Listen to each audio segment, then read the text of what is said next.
Russia secretly lands in Arctic near Greenland.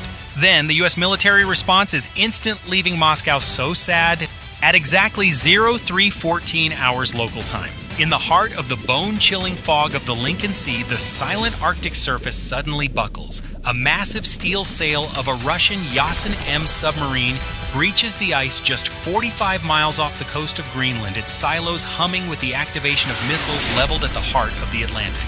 On the frozen shoreline, elite Spetsnaz units scramble out of rigid hull boots hitting sovereign soil as they move to plant a flag they believe the world is too distracted to see. They think they are the hunter's ghosts moving in a blind spot of the American eye, while the Pentagon is busy with Greenland. But as the Russian commander prepares to broadcast his victory to Moscow, he is unaware that the air around him is already vibrating with the invisible electronic pulse of an American stealth net. Something is happening under the ice and in the silent frequencies of the upper atmosphere that the Kremlin sensors aren't picking up yet. Stay with us until the end of this mission, because the way this secret landing concludes involves a calculated invisible strike and a series of disappeared Russian assets that Moscow still hasn't figured out how to explain to their public. You won't want to miss the final 60 seconds where we reveal the true price Russia paid for this mistake. The geopolitical landscape had shifted violently in the preceding weeks, following a decisive U.S. operation that neutralized a growing threat in Venezuela, an action that sent shockwaves through the halls of the Kremlin, with the American administration signaling a renewed ironclad interest in securing the strategic GIUK gap, the naval choke point between Greenland, Iceland, and the United Kingdom, and even floating the strategic necessity of a permanent military presence on Greenland to solidify NATO's northern flank.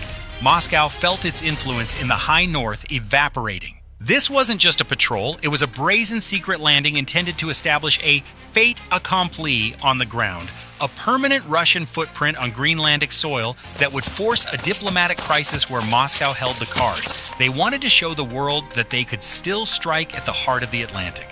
But what the Kremlin failed to realize is that the US Navy and the Air Force don't just patrol the Arctic harshened by decades of Cold War experience, they own the very physics of this environment. The Russian contingent, led by the Admiral Kasatonov, was operating under a doctrine of active defense, which is essentially Moscow's euphemism for aggressive territorial expansion under the guise of security.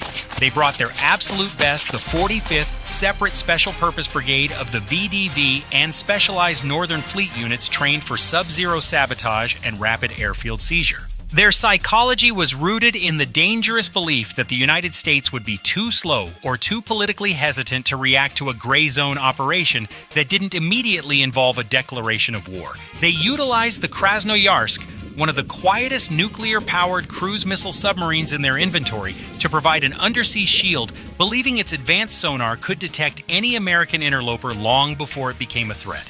Their strategy was to land, dig, and establish a long-range S-400 missile perimeter, and then announce their presence to the world, creating a new Cold War reality overnight. They banked on the idea that the U.S. was distracted by South American and Middle Eastern theater requirements. It was a gamble of historic proportions, a tactical play based on the outdated assumption that American satellite coverage could be defeated by persistent Arctic storms, and that U.S. response times were hampered by the sheer distance from the continental United States. They expected a week of diplomatic back and forth.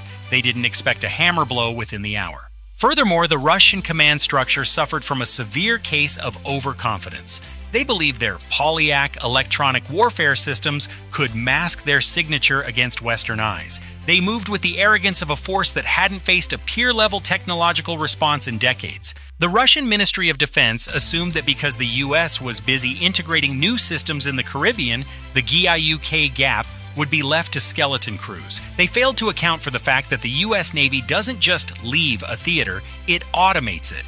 The sonar arrays lining the seabed part of the updated SOSUS network were already whispering the Krasnoyarsk signature into the ears of analysts in Virginia. Every cavitation of its 7-bladed propeller was being logged, analyzed, and weaponized. The threat level wasn't just high, it was terminal. Moscow's motive was to create a buffer zone, but their strategy was based on a fundamental misunderstanding of American logistical speed and sensor fusion.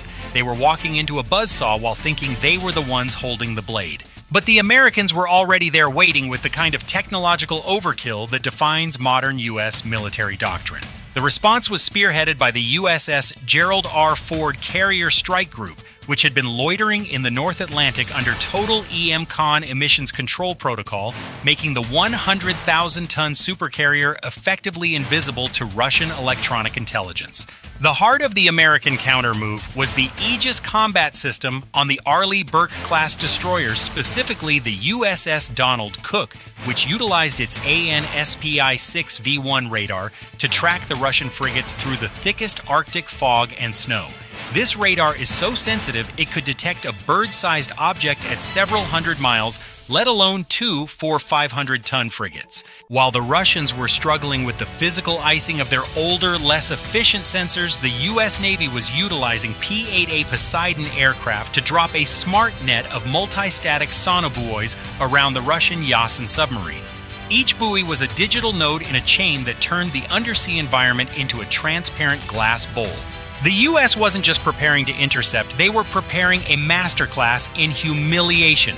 They deployed a flight of F-35C Lightning IIs, the most advanced sensor platforms in history, which utilized their multi-function advanced data link to coordinate a simulated strike package that the Russians wouldn't even see on their screens until the missiles were exactly 45 seconds from impact. Each F-35C acts as a quarterback in the sky, fusing data from satellite subsurface buoys and ground sensors into a single lethal picture. This wasn't a fair fight. It was a demonstration of a multi-domain trap where every Russian move was countered by a computer-generated solution before the Russian captains could even finish their morning tea. The level of preparation on the American side was absolute. The USS Donald Cook wasn't alone. It was backed by the sheer firepower of the Ford's air wing, including EA-18G Growlers, specifically tuned to the frequencies used by Russian S-400 radars. The Navy also utilized the newly deployed Tomahawk Block 5 missiles, which can change targets in mid-flight and are equipped with seekers that can differentiate between a frigate and a civilian vessel through heavy clutter. Every sailor in the Combat Information Center was a specialist trained to handle high-stress scenarios with the calmness of a surgeon. They weren't reacting with panic, they were executing a pre-planned Arctic-denied protocol that had been simulated 1,000 times in the digital twins of their warships. The Russians were operating on a 1980s playbook, while the U.S. was using 2030 technology. The sheer speed of the American integration meant that from the moment the first Russian boot touched the Greenlandic ice, a full kinetic solution was ready and waiting. At 03:52 hours, the climax of the confrontation began. It didn't start with a loud explosion, but with a silent, overwhelming display of technological dominance that paralyzed the Russian fleet. As the Russian Spetsnaz prepared to plant the Russian Federation flag on a ridge overlooking the landing site, the sky above them suddenly lit up as if the sun had risen in the middle of the night. 2 U.S. Air Force B-21 Raiders operating in their first real-world high-stakes environment released a series of long-range anti-ship missiles, the LRASM, not aimed at the Russian ships, but programmed to execute high-speed, low-altitude flybys just 50 feet above the frigate's masts.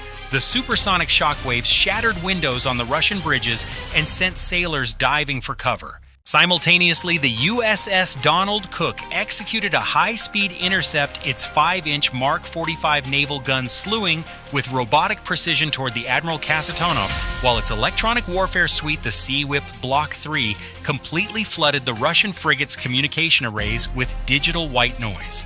The Russian captains found their radar screens filled with gibberish and their encrypted radios echoing with a calm professional voice from the American commander, "Russian vessels, you are in direct violation of sovereign airspace and territorial waters. You have 300 seconds to commence an immediate withdrawal or you will be neutralized." The tension was so thick it could be felt in the Russian Combat Information Center, where officers realized they were target-locked by at least 12 different platforms they couldn't even see. The Yasen M submarine, attempting to maneuver for a retaliatory torpedo shot, was suddenly pinged by a massive active sonar blast from a U.S. Virginia-class sub, the USS Vermont, which had been sitting directly beneath the Russian boat's baffles for the last 4 hours. It was the undersea equivalent of a gun pressed to the back of the head. The Russian commander, Captain Second Rank Ivanov, looked at his blank displays and realized his ship was effectively a floating coffin. He had been given a 5-minute countdown to total destruction. Every second that ticked by on the American clock was a second closer to a rain of Harpoon and Tomahawk missiles. The Spetsnaz on the ground, witnessing the B-21 scream overhead, knew they were isolated and outgunned. They were trapped between a frozen ocean and the world's most powerful military. The aftermath was a study in controlled professional de-escalation that left the Russian military establishment reeling in private. Seeing that every single link in their kill chain had been systematically broken and that their stealthiest submarine was being toyed with like a bathtub toy, the Russian High Command in Severomorsk issued a frantic coded order for an immediate total withdrawal. The elite Spetsnaz teams, once so confident, scrambled back into their landing craft in a state of near panic, leaving behind expensive cold-weather gear crates of ammunition and even a tactical drone controller in their haste to escape the invisible wall of American steel closing in on them. During the retreat, the Russian frigates attempted to launch a pair of defensive-caliber missiles to save face and cover their exit, but the missiles never reached their targets.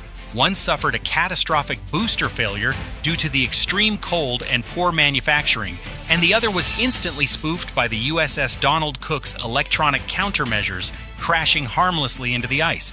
These were losses the Kremlin has never dared to publicly announce to avoid the embarrassment of showing the world that their hypersonic era is built on a foundation of sand.